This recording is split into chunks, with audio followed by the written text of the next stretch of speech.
Welcome to the Deep Dive, where we unpack the complex data stacks, from regulatory filings to investor notes, to give you the essential distilled insights you really need. And today we are digging into some truly monumental news around Omeros Corporation, that's ticker OMR. This is a story you just have to follow. It's about a long shot finally paying off, where a drug for a devastating, often fatal complication just got FDA approval, completely changing the company's story right at the end of the year. It really is more than just a regulatory win. You have to understand, this removes a 4-year albatross from around their neck.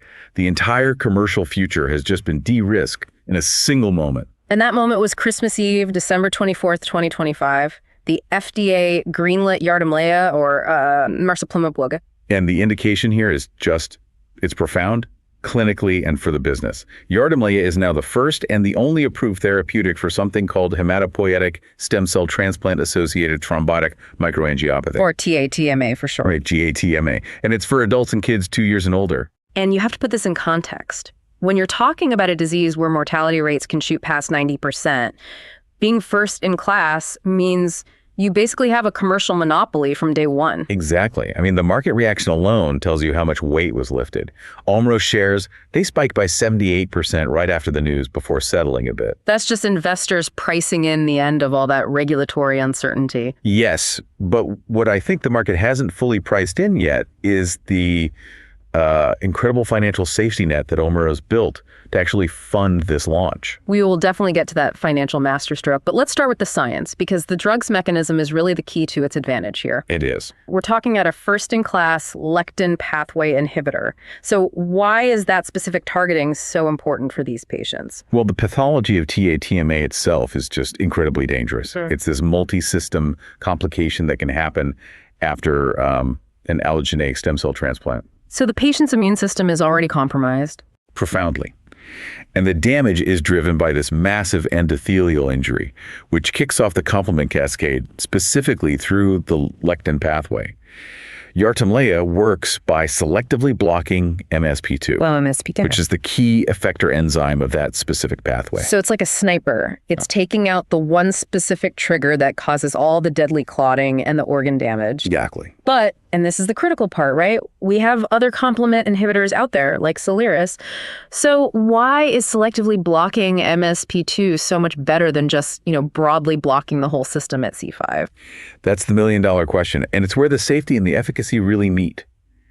These post-transplant patients are so vulnerable to infection. Right. If you block C5, like the older drugs do, you shut down the classical and alternative complement pathways. And those are absolutely essential for host defense. They're your body's first line of defense. So Yartemlea stops the bad stuff while leaving the good parts of the immune system online to fight infections. That is the massive clinical differentiator right there in the transplant ward. A huge advantage. Which has to make the logistics so much easier. Less infection risk, less complex monitoring. But, this wasn't a straight line to approval. This took 4 years and included an initial rejection. It was a long, painful journey.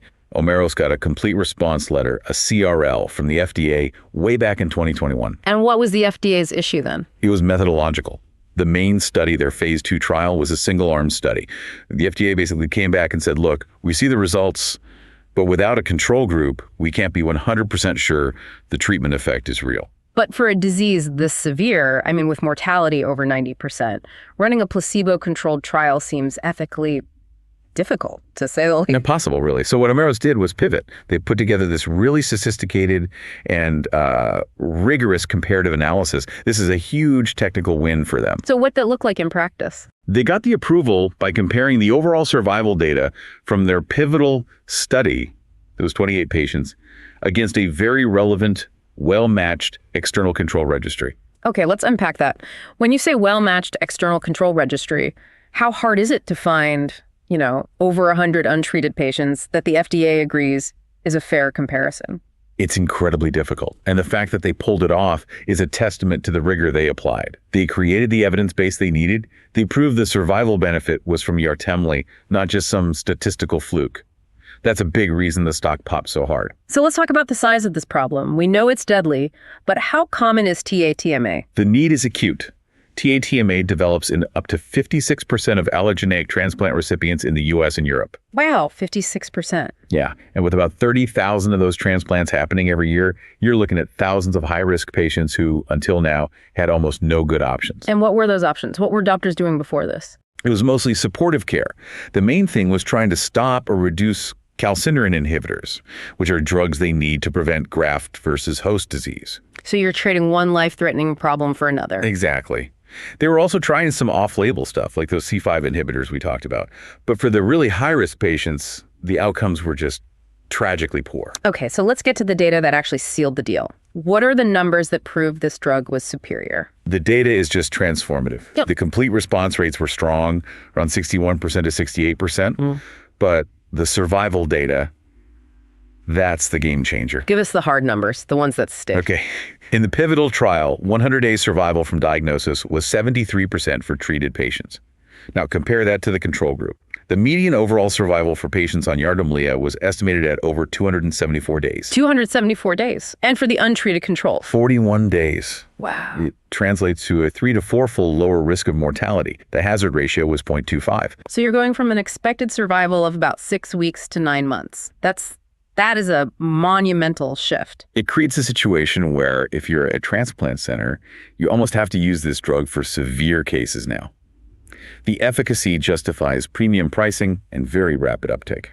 Okay, so the clinical need is clear, but a great drug is useless if the company goes broke trying to launch it. Let's talk safety and logistics first. Right. The safety profile is actually quite favorable, especially when you remember how critically ill these patients are. The biggest commercial advantage here is that Yartemlea was approved without a boxed warning. Okay, that's big. And it doesn't require a REMS program or any mandatory pre-treatment vaccinations. So that just slashes the administrative burden for hospitals. Precisely. They don't have that compliance headache you get with the C5 inhibitors. Now, to be clear, serious adverse reactions did happen in about 61% of patients. Things like kidney injury, respiratory failure, severe infections. There were some fatal reactions. There were in about 7% of patients. But you have to weigh that against the near certainty of death for these patients if they're left untreated. It's a high-risk group, but the drug fundamentally changes their odds. Okay, now let's get to the financial engine.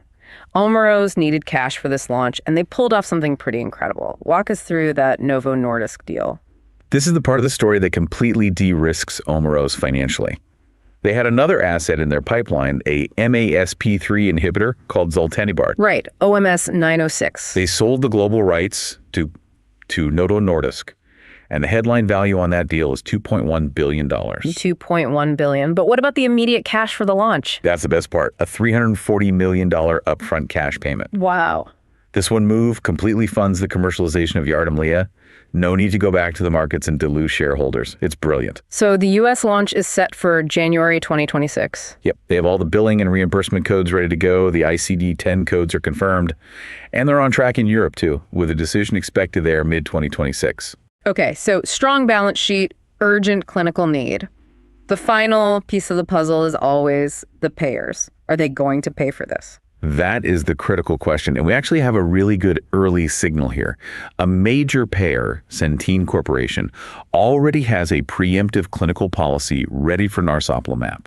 Already? That's fast. What kind of rules are they putting in place? Their policy is very specific. They require proof of persistent TMA for at least 2 weeks after a doctor has already tried modifying the calcineurin inhibitors. So they want you to try supportive care first and fail. Exactly. And they explicitly will not pay for it alongside other complement inhibitors like Soliris. Okay, that makes sense. But here's the really important financial constraint. They have capped the initial approval at 8 weeks of treatment with a max total duration of 12 weeks. 12 weeks, max. So this isn't a chronic therapy. It defines the revenue per patient? It absolutely defines it. This is a short, intense, and likely very, very expensive course of treatment for an otherwise fatal condition. That early look into the payer playbook is gold. High price, short duration, tight controls. Okay, we've hit the science, the cash, the market access. Let's shift to the risk reward. All right. This is not financial advice segment. Just a way to model the market's reaction to what comes next. What's the thesis? The thesis is simple. That initial 78% spike, that was just about relief, regulatory certainty. The market has not yet priced in the combination of monopoly pricing power plus the guaranteed launch capital from that Novo deal. So what's the actionable catalyst we should be watching? The trade idea is to be long Omeros, going into their conference call, which is scheduled for January 7th, 2026. But the approval news is already out. Why is the call so important? Because the market values numbers over news. That webcast is where management can finally give concrete, quantitative guidance. They can finally put a price tag on it. Exactly. Pricing, patient uptake estimates, the revenue per patient based on that 12-week treatment window we just talked about, the $340 million in cash guarantees they can execute. So any positive guidance there should translate to a much higher valuation floor than where the stock is sitting right now. So the idea is that the call marks the transition from speculative biotech to commercial stage company with a real product and real revenue. That's the belief. We are watching for that price point. It has to be substantial given the short treatment window. You have a strong, non-dilutive balance sheet and this level of clinical efficacy in a high mortality orphan disease. It's a very powerful setup. What a definitive shift for Omeros. From years of ambiguity to launching the first ever treatment for TA-TMA. For you, the listener, the thing to watch now is at launch, and most importantly, listen for those pricing details on the call. That will define everything. And also watch how many other payers copy that Centene blueprint. Their criteria, that 8 to 12 week maximum. That's the market setting the boundary for revenue, and it's the first thing Omeros' pricing strategy will have to contend with. That wraps up this deep dive. Thanks for joining us as we explored the breakthrough and the de-risking driving Omeros. We'll catch you on the next one.